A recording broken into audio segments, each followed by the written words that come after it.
Hey, this is Chuck, and you are listening to Fans with Bands, the podcast where we talk to the fans and the bands they dig about life, music, and whatever the hell else we want to talk about. Today on Fans with Bands, we are talking to Fernando Solis. Check it out. Hey, this is Chuck with Fans with Bands, and I'm talking to Fernando Solis. Fernando, how you doing? Hey, not bad, Chuck. Thanks for having me. This is awesome. Yeah, thanks for being on. And we've got a fan, Viv. Viv, how are you? I am doing well. How are y'all? We're doing great, and we're happy that you're on here too. This is great. That's kind of what it's all about, is to make sure we have some fans on here too. So it's cool. So Fernando, you were so kind to send me your music for the 3 EPs that you've got coming out. So the one, When the Good Starts to Fade, is already out. That came out in May. Then you've Yeah. got Somebody That You Keep Around, which is coming out in July, I think the 22nd. hmm And You then got it. All Yeah. Your Favorite Haunts is coming out in September on the 23rd. And so there are all these, Yeah. there, it feels like well, first off, I just want to say that your music is beautiful. I love it. It's like, what I like to think of it as like beautifully sad with these little shooting stars of hope. I feel like there's notes in Oh, there wow. that feel like it's hopeful, even though, it's about relationships falling apart, people moving away, things that maybe aren't going your way, but the arrangements are just so varied and nuanced. It's just really great, awesome music, and I'm happy you're here to talk with me about it. Wow. That's that's a really lot of layers to that compliment there. I don't always know how to I don't always know how to react when people compliment me, and that is always like the most difficult thing when like um, well, making music, being creative. Yeah, I'm sure it's like, yeah, I made this thing and it'd be cool if people check it out. But then when someone's like, no, like I really like this, and for whatever the reason, yeah, it's and I never really know how to react. And it's something I kind of struggle with. So I try to just say thank you, but I never feel like that's enough, right. because it's like I don't expect it. It's just kind of like, oh, I hope you dig it. Oh my Yeah. God, you said this incredible thing. I never thought it was. I know, you just kind of, it's just how you feel about something, or a way of speaking, and when someone connects to it, it's really impactful. I could ramble, sorry. No, that's good. That's good. That's all good. I was, I like the fact that you chunked it up into basically every couple months you're going to get some music, as to just one release. So you've got a little time to like get acquainted with the songs. And I know that you've had these songs out there for a while. You've obviously had it produced for a while. And I was curious back into the time of when you were, when you had them all ready and you'd perform them for the recording. Which one was the hardest one for you to write and record? And what was it about it that made it challenging for you? Oh man. The one that was the hardest to write and record, you know, that's that's really challenging for me to answer, because I never really know what I'm getting myself into when I sit down to write. Mhm. I go through like writer's block often, and maybe it's not writer's block. Maybe it's a lack of discipline, because I tend to get all over the place with how to be creative and what I want to do. Yeah. Um, but I think as far as like putting honesty into it, putting as much authenticity into a song, Hmm. I think you know um, when the good starts to fade was definitely one of the harder ones to write. Um, that one, and Pairs, which hasn't been released yet. That one won't come out until I believe that one's coming out in September. Yep. That's on the Um, September release. Yeah. yeah, yeah, those two were really difficult. Um, Sometimes when I'm writing, like I said, I don't really know what's going to come out.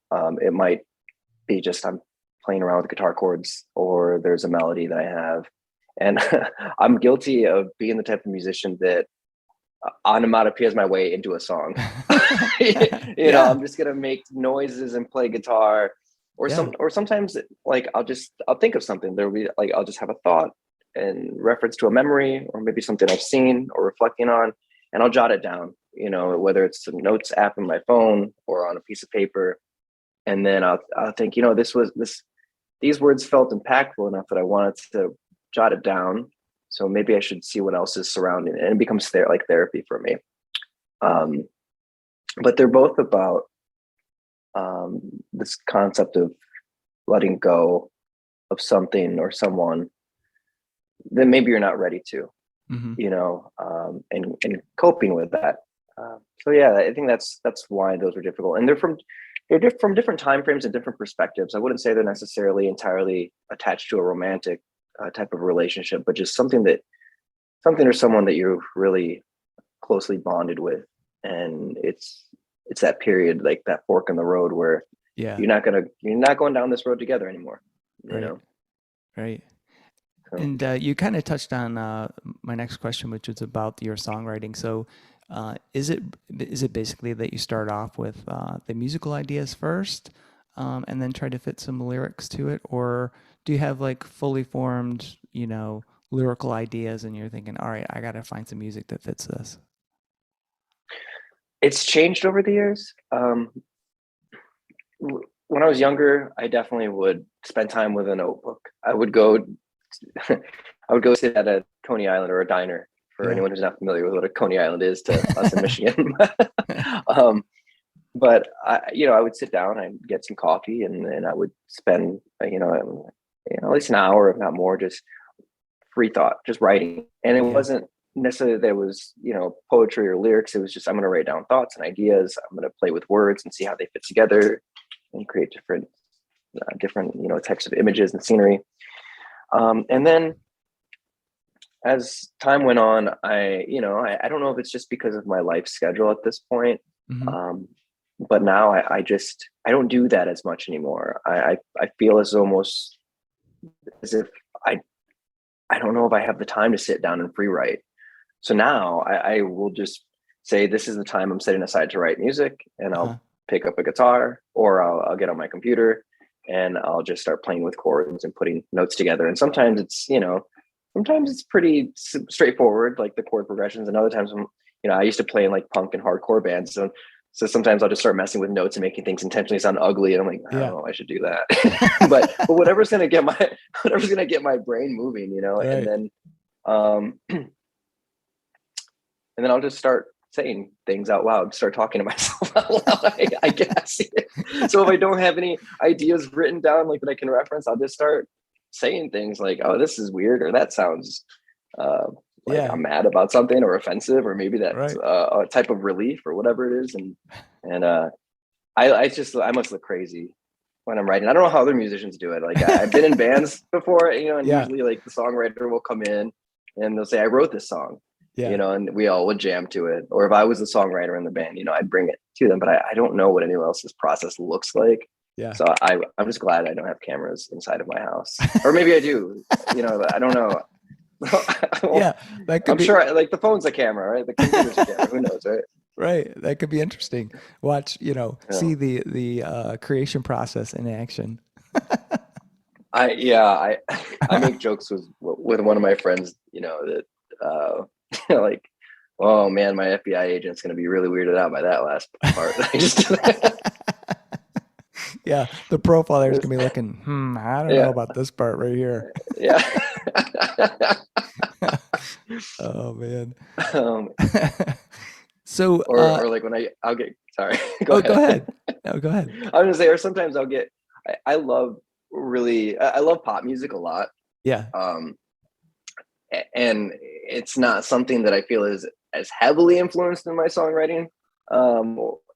A little bit. I think it's definitely sprinkled in there, but I mean, I'll get on these repetitive loops. Like I probably listen to Return of the Mac, for a whole day straight before, just because I was like, man, listen to them go, like there's so many different types of feelings in Return of the Mac. Like, he was wronged, but now he's triumphant, and this is his return, but he's expressing his sad and broken heart, but it's okay. He's coming out on top. Like, wow, Return of the Mac really sums it up. Look at it.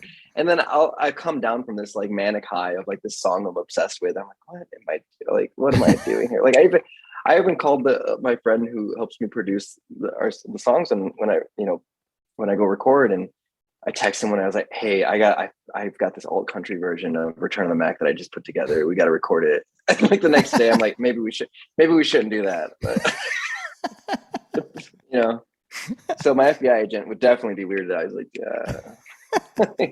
Once you get reassigned, I'm sure. Right. So a question about like the recording process for this for these EPs. What was that like for you, and who was involved? Because there's a couple tunes with I think one tune has banjo, and there's steel Yeah. guitar on a couple of tunes, and it's killer. I love steel guitar. Yeah. So as far as recording and engineering and producing, I have to give, so much credit to my friend Nick Diener. Nick used to be in the band The Swellers and also the Apology Tour. And we're both, Flint natives.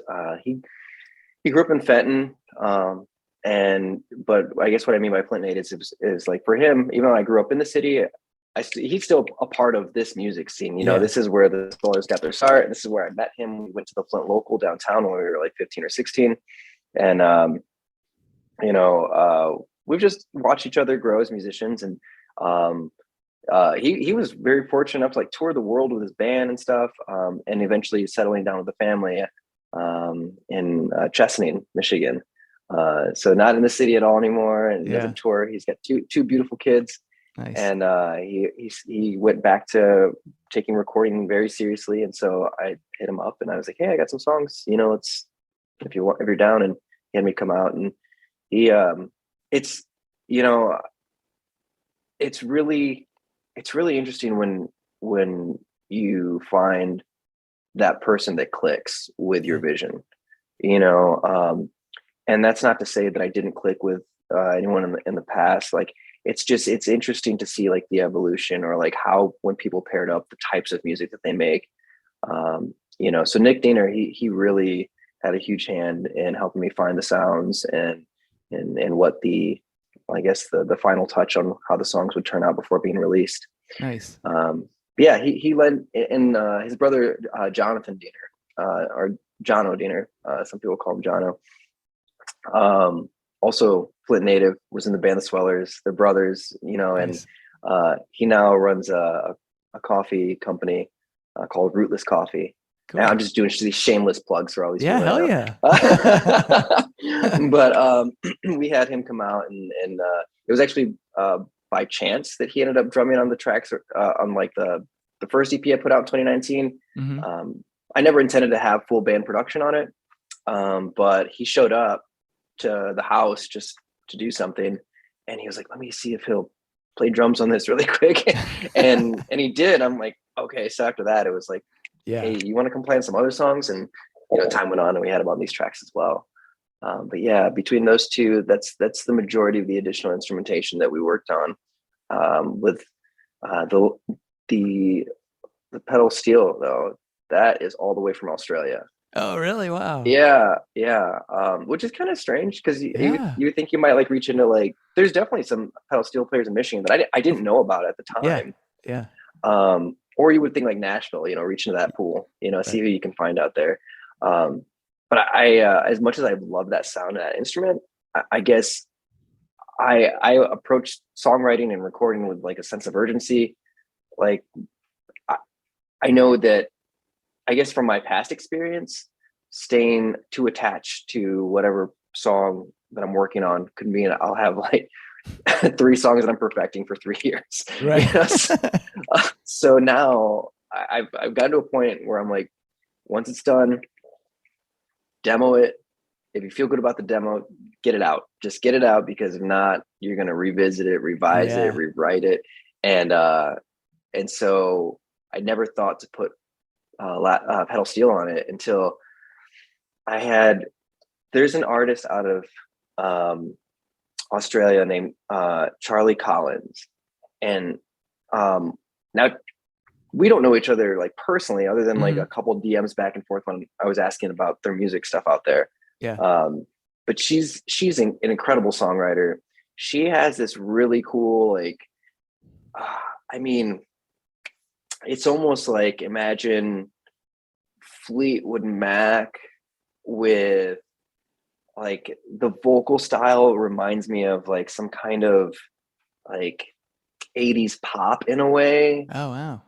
So it's like this strange like longing, like it's almost like there's like twang to it, but then there's like a pop sensibility. And it caught my attention just because like I said, I'm a sucker for pop music. So if I hear Yeah. something that's catchy and like has a certain tonality to it, I'm like, this is cool.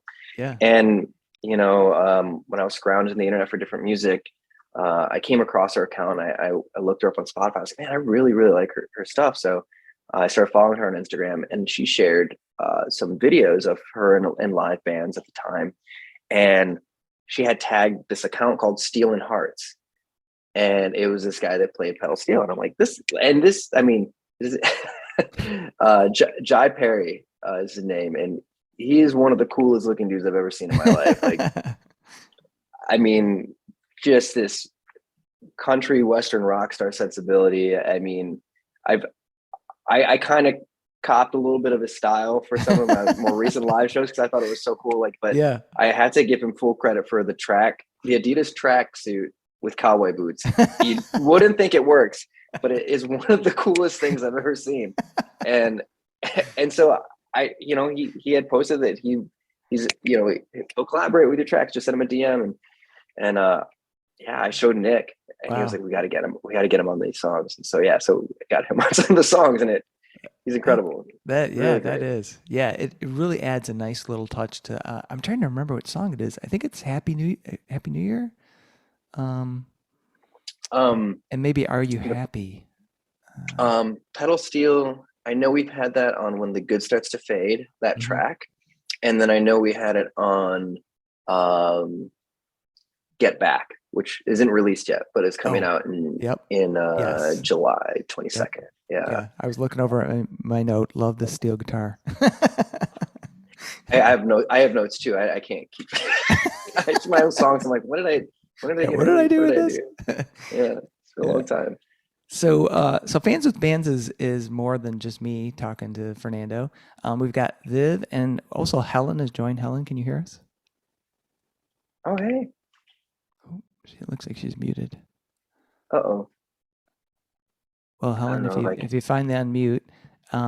So Viv or Helen, do either one of you have some questions you want to ask Fernando? I think I know where both of these people are from. Which is funny. There's like this is like the music side of stuff that I do. Yeah. I'm pretty sure Helen's from TikTok. Oh. But I can't verify until we hear her. It looks like she's still. So Viv, do you have any questions? Well, first I'll say I'm an anxious enough individual. If I knew that I was participating, I probably would have come better prepared. But so one of the things that I was looking at today was even just like the artwork on your either singles or your EPs. Who does that artwork? It's pretty cool. Oh, thank you. I wish that I could do visual art, so I never do it myself. But so for the more recent releases, the 3 releases that we were talking about today, When the Good Starts to Fade, and Somebody That You Keep Around, and All Your Favorite Haunts, I had all 3 of these these EP designed by English Prevo. So I'm trying to think of her Instagram name. I think it's English Prevo Art. I'll make a post with her tagged in it though. So if you're following, then you can check out her stuff. But she did the most recent pieces, and I'm really, really, really excited about this. English is an old friend of mine from growing up around here. She had moved out to, I believe she lived in Chicago for a little bit, and then she is now more recently living in New York. And I mean, she just makes incredible work. I've seen her work with other companies and other artists, and I just finally had the chance to reach out to her and say, hey, I wrote these songs. Would you be interested in doing it? And It actually, I have all of the canvases, and I wish I would have brought them down. They're upstairs Oh, in an office, but she sent them to me. I have the original physical format of each cover. I'm like, this is so cool wow. because like, Yeah. you in a world where everything is digital, like to actually Yeah. have like this is the original piece. And she's just one of the sweetest people I've ever met, and extremely talented. Um, the previous artwork, you might be referring to the other pieces as well, if you are referring to. Um, I'm trying to think. I couldn't love you forever. Keep your head high. And there's one more song that for some reason, oh, Quarantine 2020. That was a weird time. Uh, so those tracks and that art, those were commissioned from an artist out of, I want to say the UK. It was, but yeah, it was another similar situation to where I found some cool art on the internet, and I reached out and said, "Hey, can I hire you?" Yeah. And they were really cool about it. And the I guess the coolest thing about these kinds of experiences is that I don't usually give too much direction to an artist on, um, what to create. We might have ideas or themes, Hmm. but I think the funnest thing about being creative is seeing how people interpret it. Yeah. I don't think that it's my job to tell someone how to feel, and I don't. That's why I don't usually like to give too much information on songs as it pertains to my real life.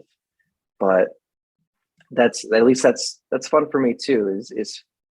Is kind of listening to music as a listener and what it means to me at whatever point in my life that I come across it. It's I think there's some value in that, like thinking about when you're in high school, or Oh like yeah. when you get your first kiss, or when you fall in love for the first time. These are all things that a songwriter shouldn't tell you what that song means to you and why. It's just maybe it was there, or maybe someone put it on a mixtape if you're Right.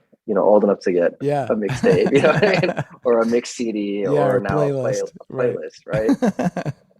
And that's one of the most amazing things about music. So that's what I want. I like to do that with artists that I work with, is Yeah. just here's some ideas, and then we'll hop on a couple calls, and then they walk me through their process. And that's one of the coolest things I get to be a part of, is as being a creator, watching someone else create. It's like, wow, you're doing Yeah. this, and like, because you heard this. Oh, well, thank you.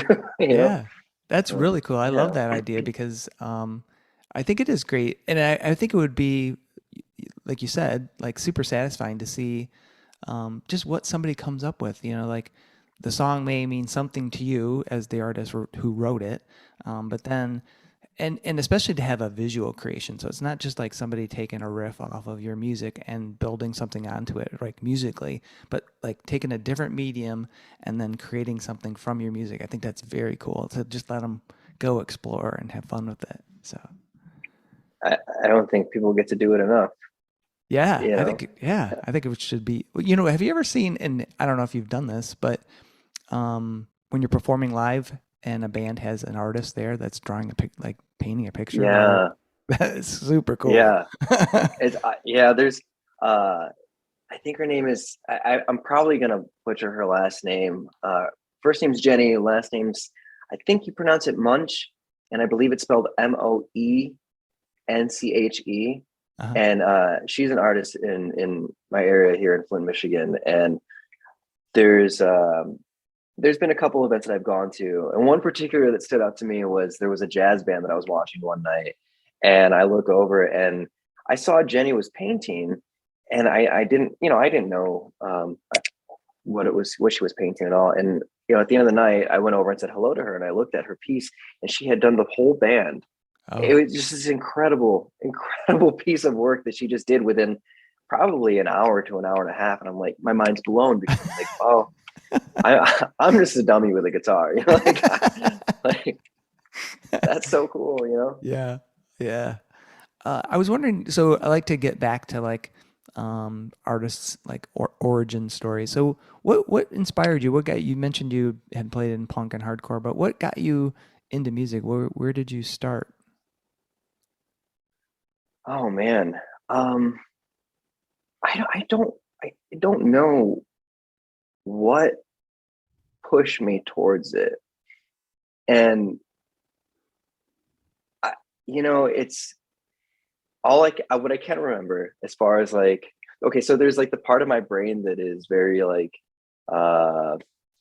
it's like the logic side of my brain. And then there's the part of my brain that's like, big dreams and like looking for meaning in different things that there's probably no meaning, because my logic is always fighting the creative side, So the logical side tells me you started playing music when you were about 12 years old, 10 to 12 years old.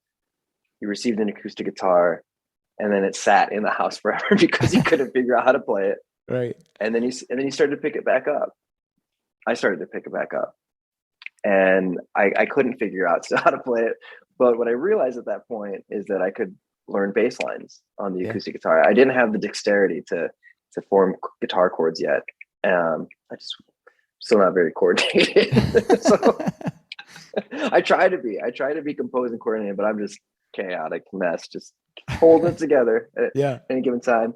And as I was learning bass lines, I asked my parents. I didn't have a job or anything, and I asked them if I could, get a bass guitar like for Christmas or something, and they were cool about it. We got a Squire bassist. I want to say it was like one of those starter packs. It's a P bass with a little 15-watt amp. Yeah, and you don't need to buy a fuzz or distortion pedal for your bass. You just crank it, you'll blow the speaker, and it sounds good. Anyways, it works. But that's how I got started. I started playing bass, and when I was in high school, I had two friends, two pivotal moments in my life, and two very strong influences. One of them was my friend Eugene Gill, and the other one was Vanna Ward. And the reason they were both impactful to me is Vanna was the one who introduced me to the Flint Local 432. Okay. And for anyone listening or anyone who might hear this, that's our all ages music venue in town. And I remember being 15 years old, and downtown Flint was a ghost town back then. Yeah. It's really changed now. Like there's a lot of businesses that didn't used to be there, but you used to be able to go downtown when I was like 15, and just complete ghost town. The Local was there, which was actually inside of an old department store. Like they still had the old mannequins in the display windows, except it was a punk rock venue. So it's like this weird place that people are just dropping their kids off. It's like, it's $5, but they don't serve alcohol. So I guess it's safe. Yeah. And then there was like one other coffee shop that was downtown for the longest time. And that was the first place that I went to that I saw musicians playing that were not on TV, that were not on the radio. And the craziest thing to me about it wasn't just that there were people in town that were my age or a little bit older that were playing in their own bands. Yeah. It's that there were bands that were on tour. There were bands that, they came and went, and they, maybe they never became anything big, right? But they were on tour. They came from another city, from across the country, and from my city, they were going to another one. And I'm like, you're doing it. And you're just calling places and like trying to get a show and trying to sell merch and trying to express yourself and connect with people. And for me, that's what I saw on that. And then, so that blew my mind. And in that venue, that's where I saw like the Suicide Machines for the first time. My Chemical Romance played there. As I Lay Dying played there. I want to say Coheed and Cambria played there at one point too. But yeah, a lot of like bands that blew up at different points in time played there, and like to maybe like 25 kids, 50 kids. Right. A packed night was 75, 100.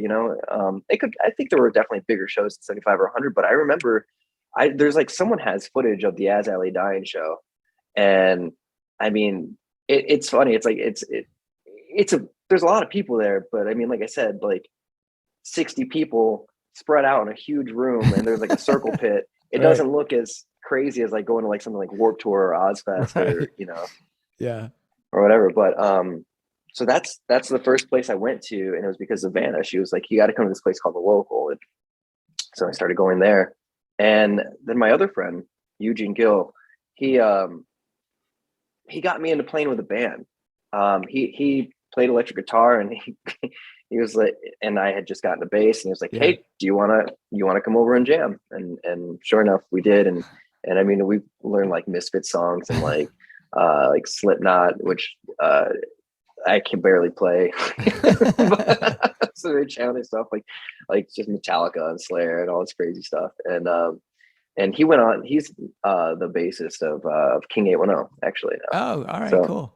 yeah, so like that's what got me into it. Just knowing people that somehow were into music in Yeah. some way, in some capacity, and it's like I I made a post a couple years ago. It was like I went to one local show when I was 15 years old and made it my personality for like the next 15 years.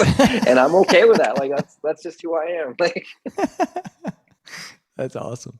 It's funny that you kind of got into like heavier music, but your music is definitely not in that genre. And it kind of reminds me, do you know Chris DuPont? I do, yeah. I don't know him personally, but isn't he from the Ypsilanti or Ann Arbor Yep, area? yep, yep, yeah. Yeah. But when I talked to him, I found out he had played in a hardcore band, and you would not know it from that, And No. you guys have similar kind of music stylings, and I was just like, wow, how did you go from there to there? I was always a big crybaby when it came to music, though. I mean, Yeah, it's term in regards to like the kinds of stuff that I actually like loved. I yeah, mean, I shouldn't say it like that. I loved all the stuff that I got to do, you know. But it was one of those things where I was the bass player, right? yeah, So what my guitar player friends were playing is what I was going to play, yeah, and that was fine. I got into other stuff too, on my own. Like I was like I used to love Less Than Jake. I still do. I still love Less Than Jake. I yeah. just don't remember the last time I like kept up with Listen to their it. Yeah, discography. Yeah, that's all. yeah, All kinds of stuff. It's like I remember the first time going to Warp Tour when I was younger, and how mind blowing that was, because going to the all ages venue in Flint was like just a small thing. I hadn't even been to shows out in Detroit yet. right.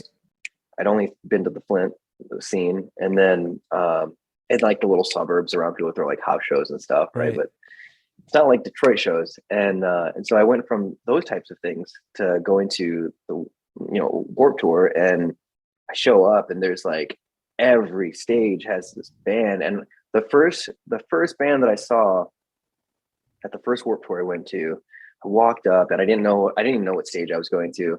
Just walked up to a stage, and this huge crowd of people, and Vanna was with me, and she was like, we gotta get into the crowd. I'm sure it's gonna go nuts in a little bit. I'm like, okay. So it's like sea of people. I'm like Right. 15 years old. I'm like, what am I doing here? This is crazy. And I hear, oh, I hear like, what was it? I think it was like a fiddle start playing. I'm like, what is going on? And they start playing, and then the drums kick in, and the guitars start coming in, and it's got that fast punk beat, and everyone starts moshing, and I'm like, what kind of music is this? And it was Flogging Molly. It was the first Oh, time I'd seen awesome. Flogging Molly. But it blew my mind because I hadn't even listened to them yet. I'm like, what is this? But I mean, this is the kind of like weird, like, alternative kinds of music and styles that I was exposed to when I was younger. Other than that, I'd listen to like pop music or whatever it was on, Headbangers Ball and stuff like that on Yeah, MTV, or like yeah, Marilyn Manson, Deftones, Nine Inch Nails, these things that were like commercially accessible when you're right. younger, and all you have is the music videos you're not supposed to be watching at like 1 a.m. And and then I go to these live shows, and it's just like it's crazy. And one of the wildest things the coolest things I've ever seen, and one of my favorite things about these alternative music communities is how like widely accepting they've been Yeah, towards all kinds of people, whether marginalized communities, yeah, always really wholly accepted. And it was what was it, the Warped Tour that I went to? I remember there was an opening in the crowd, and I saw someone crowd surfing, and there was like a big gap, and I didn't know what was going on. And oh, did I lose you? nope, you're here. I got you. Okay, cool. And I I see this big gap, and then I see this look of fear in this guy's eyes who's crowd surfing over, and then he starts getting pushed the other way, and I'm like, what happened? I get a little bit closer, and there was a person in a wheelchair, and I thought that was the coolest thing in the world, because like Yeah. it's so difficult to have any kind of like, handicap and be able to go to shows at, accessible places, right? But Right. these kinds of environments were always made accessible for all kinds of people. And here, like, you would never expect to see someone who couldn't walk in the middle of a mosh pit and be like completely like respected, right? Right. But Right. I will say though, I think the look of fear was because the person in the wheelchair was also wearing a helmet with a big spike on it. So, Yeah. so there was that aspect of it, but Right. still the whole, everything that was happening was super cool. Yeah. I don't know. You That's don't get to cool. see things like that at your normal shows that you go to, right? Right. For sure. So we had a few other fans join. We've got Tom, David, and John. Can you guys hear us? Hey, we can certainly hear you. How you doing? Good. Tom, can you hear us? Hey, Hey. How about David? Yeah, that's me. I just Oh, okay. All right, cool. Excellent. So, Fans with Bands is, I've been, talking with Fernando about his music and some questions, but it's also open to you guys if you guys have questions for Fernando. Does anybody have questions? Tom, David, John?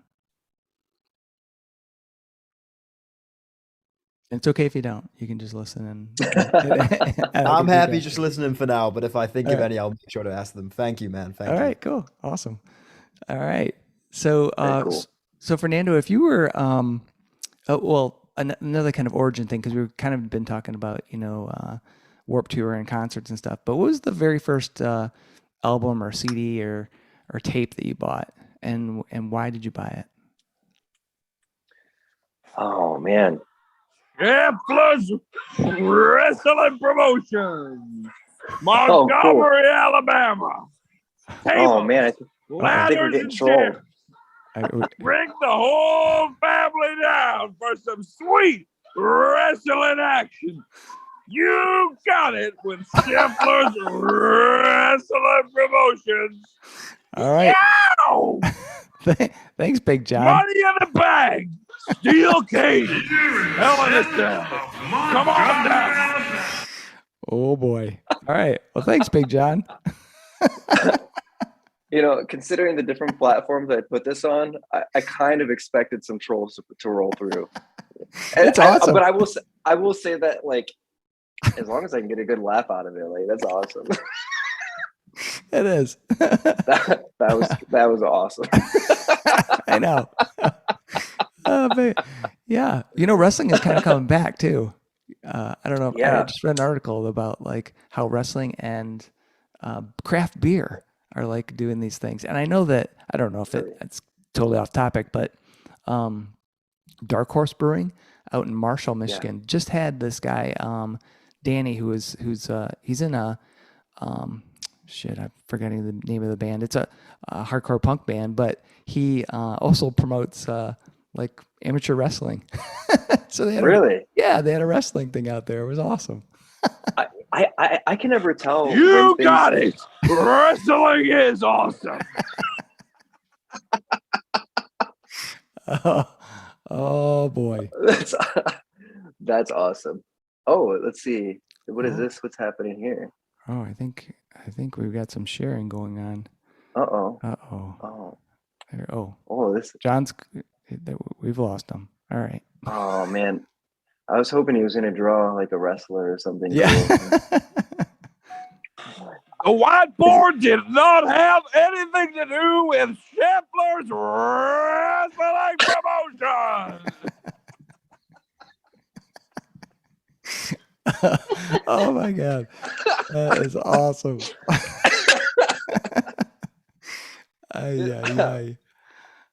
John, where can we find out more? And the Zoom meeting you host will be held in Montgomery, Alabama. Sheffler's Wrestling. Excellent. Oh my God. We can also be found on Google. Excellent. Is that a thing? I don't know. I'm gonna have to check it out, man. I'm googling right now. I hope I All don't. right. I hope I don't disrupt. What is it? Sheffler's Wrestling Yeah, I think it was Sheffler's Wrestling in Montgomery, Alabama. in Montgomery, Alabama. Lex Sheffler, track wrestling. Zach Sheffler. Oh No, I don't. no. Man, I'm kind of bummed. I was kind Yeah. of hoping there'd be some. Like sometimes you'll come across some random trolling that it's like we'll take you to a site and you're like, oh, they got me. Yeah. I wish I wouldn't have I seen wish that I wouldn't have kind of gone thing. there. But Right. no, Exactly. I think I have been informed by a reliable source that our website is currently down for maintenance. Oh.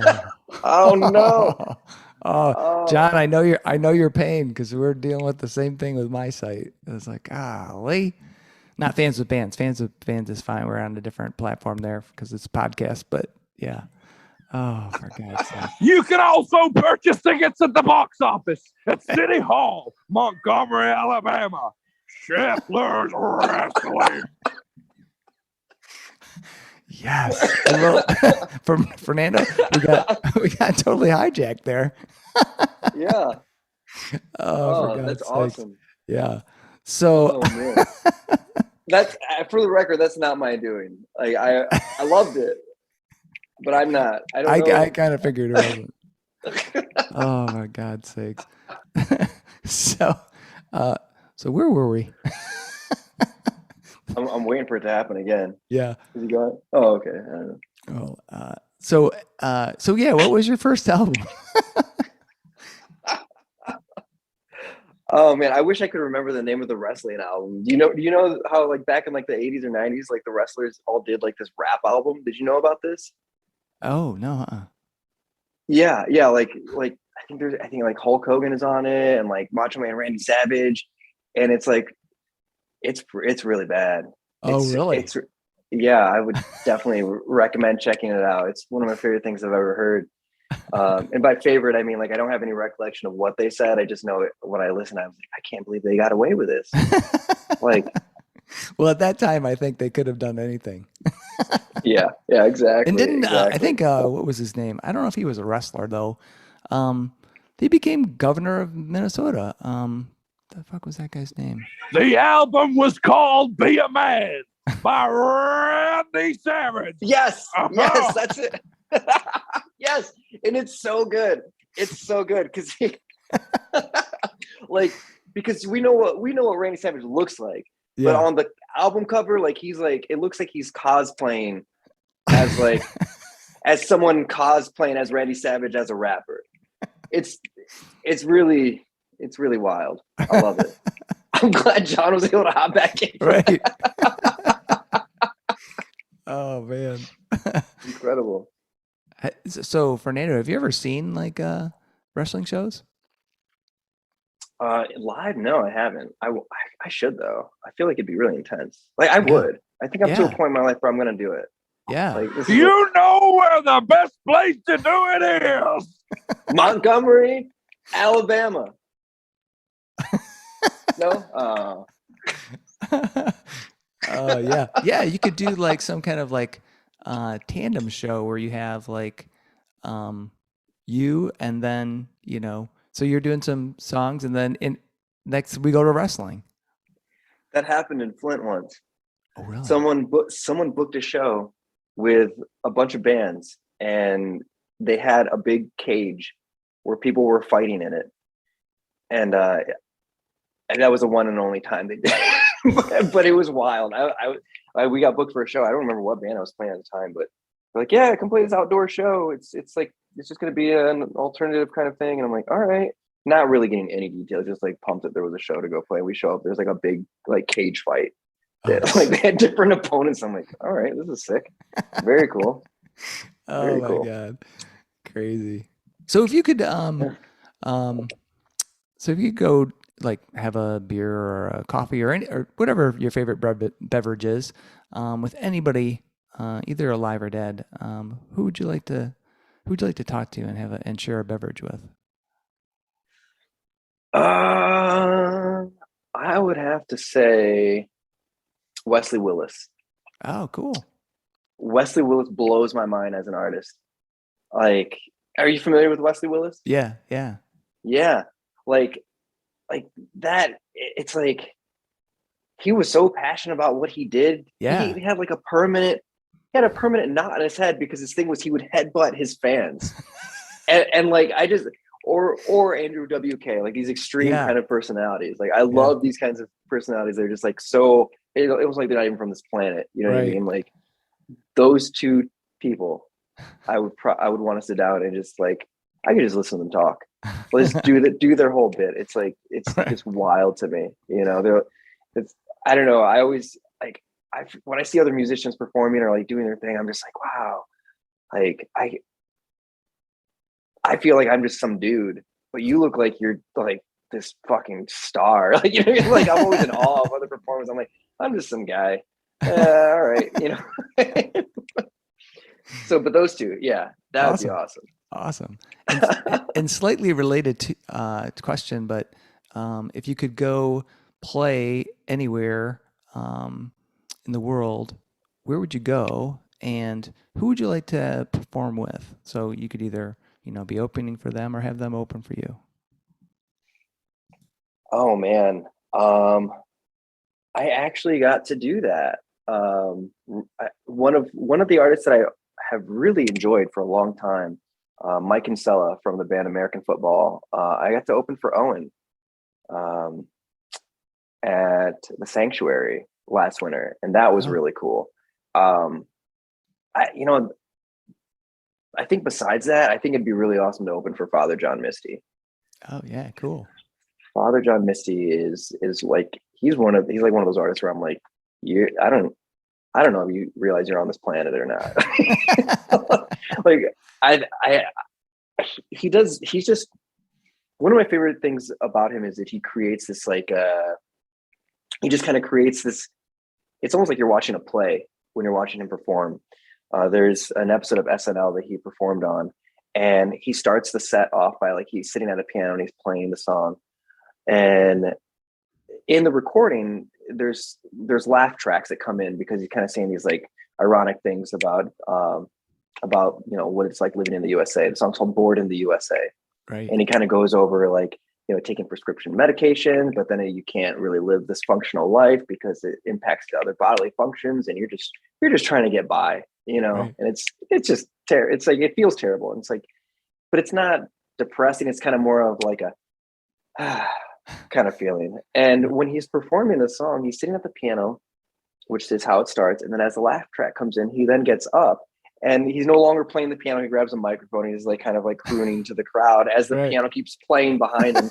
So, and then he's like sitting on the piano and being dramatic. And I'm just like, this guy's something else. Like who thinks to do that kind of thing? It's like, I don't know. It reminds me, it's not the same kind of music, but it reminds me of like watching a video of like Tiny Tim. Oh Like Tiny yeah. Tim is just, like it's not that like Father John Misty's silly. It's just that they do this. I don't want to say it's not I don't want to call it a bit because I don't think it's a bit. I think they're actually like that's just how they express themselves, right? Yeah. They do it in such a way that you're like sucked into this world where you're like, what am I witnessing right now? And like you question them or you question yourself or both, Right. and you're just like, and after they're done, you're like, what did I just see? And that's what I love about Father John Misty. It's just like that's how I feel when I see him perform, and I'm like, this is so cool. That's I don't awesome. think I'll ever get an opportunity to open for him, even if I became successful to like have that kind of tier level career. Yeah. Because like our genres are like singer songwriter, but different enough. It probably wouldn't work, but it would be cool. It'd be awesome. It'd be awesome. Yeah. Cool. So what's next for the rest of the summer and into the fall? I know we've got the 2 albums coming out, the Somebody That You Keep Around in July, and then All Your Favorite Haunts in September. But any other music on the horizon or any shows that you're going to do to promote the music? Yeah. Yep. July 15th, I'll be playing Porch Fest in Flint, Michigan. July 30th, I'll be playing the Avenue in Lansing. And then tentative date in October for Sorrow Fest, which helps raise money for Suck It Suicide, which is a suicide prevention group out of Michigan. Awesome. So I'll be performing at those different places over the next couple months. And along with that, I'll be going back to the studio. My goal is, I've tried the approach in the past in other bands to put a release out and then tour. Yeah. And of course, when the pandemic happened, and as we get through it and navigate through everything and try to find where we're at as we keep going in life, Yeah. such a touchy subject. I never know how to address it. I know. When it comes up, I'm just like, the thing that no one agrees that on, thing. but, Yeah. but we're all doing. After going through all that and still attempting to create art and release it, I decided I don't have an interest in doing the typical model of put a release out and tour off that release. Mm-hmm. I don't want to do that. I just want to create pieces of work, whether it's the music that I'm making or building a community online.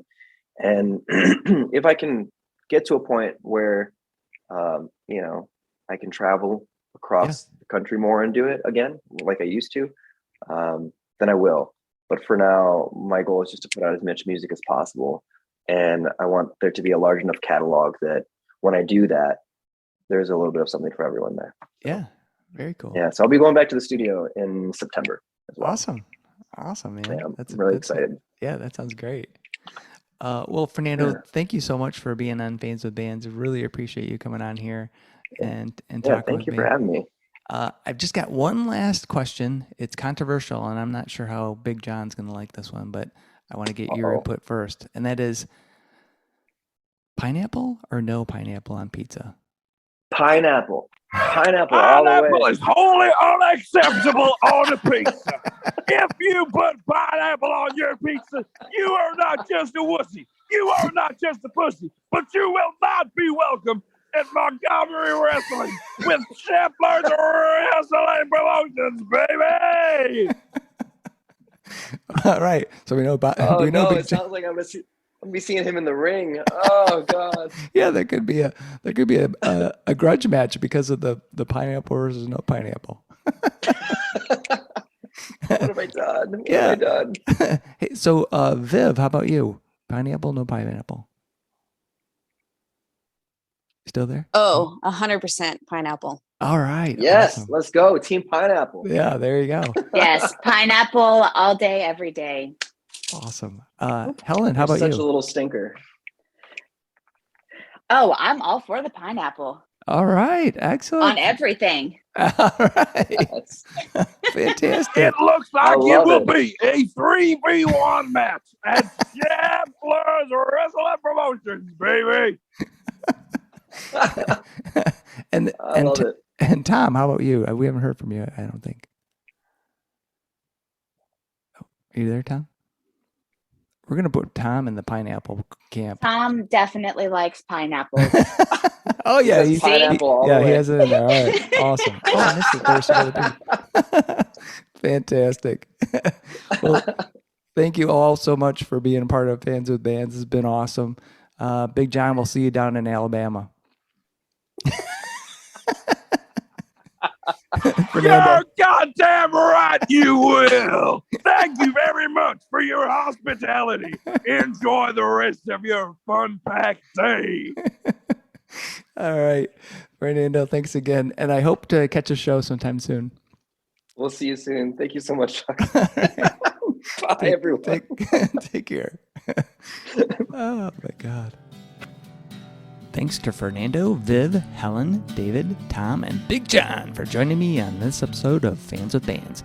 This episode was a blast. We got to chat with Fernando about his new EP called Somebody That You Keep Around, coming out on July 22nd. And we got to meet Fernando's #1 fan, Big John of Sheffler Wrestling in Montgomery, Alabama. Fernando has a show coming up on July 15th at Porch Fest in Flint. He also has another EP coming out in September called All Your Favorite Haunts. Be sure to check out all of Fernando's fantastic music and go see him live if you get a chance. See the show notes for all the details and links. These are tough times for everyone in the creative industries such as music. Your support of live streaming, purchasing music, and merchandise is critical. If you can help out your local artists, please do. If you are in the Michigan area, consider following the Playing in the Detroit Area Tonight Facebook page. It is a place for fans and bands to support each other and share our combined love of music. Thank you all so much for listening. Be sure to hit subscribe on your favorite podcast service to get each and every episode of Fans with Bands. Spread the word by rating the show and leaving a comment. We want to hear what you think. You can keep in touch by following us on social media. This is a Life in Michigan production. Until next time, be well and kick out the jams.